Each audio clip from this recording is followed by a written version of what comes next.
Let's discuss those pesky GRE words that don't mean what you think they mean.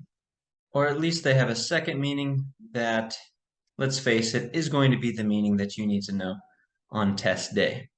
So the very first word is plastic.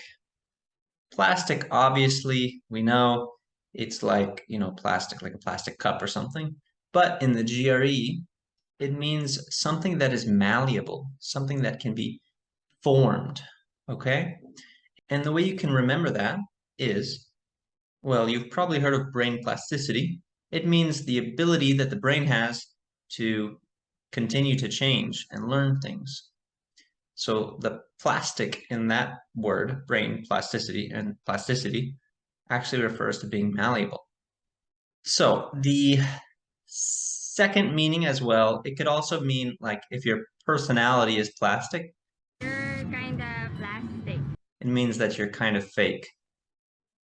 The next word we'll discuss is check.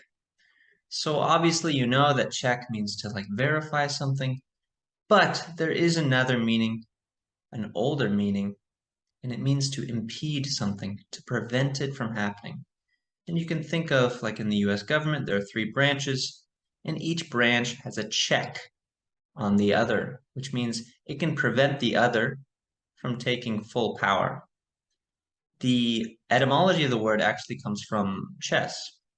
So to make it to checkmate someone is to prevent the king from moving anywhere. So it all starts from the idea that the word checkmate comes from Shah, which is like king in Persian, Metz, which means like to die, or he died in Arabic, actually.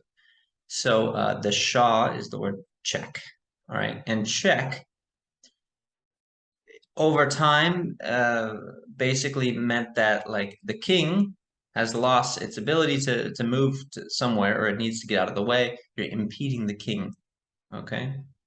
And that's where the word check came from, actually, to impede. Okay, the next word is to qualify. You probably know that qualify just means to like be allowed into an event or something like that, or to be allowed into a competition. But another meaning is to actually limit something or to clarify something. So, for example, I can say, if you know anything about American football, I could say that the Chiefs are the best team in the NFL. And then I might say, well, let me qualify that statement. If Patrick Mahomes is quarterback, the Chiefs are the best team in the NFL. So I qualified this statement by letting you know that there is one specific qualification that is required in order to make my statement true. The next word is to intimate, which is a verb. Obviously, the spelling looks like the word intimate, which means like to be very close to something. But intimate as a verb means to imply something or hint at it in an indirect way. And the way I remember this is I think of the word hint and I put it at the start at the word intimate or intimate. And I just think like hintimate, okay? To hint something. And the last word of this list is wanting.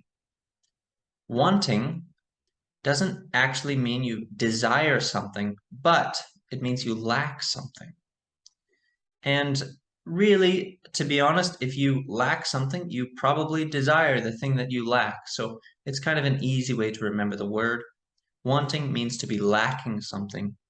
And of course, if you lack something, you do want it. And finally, there is one extra bonus word.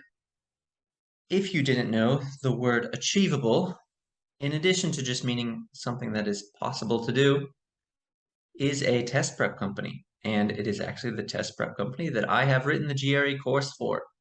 So please look into this description and check out the link if you're interested in looking for a GRE course.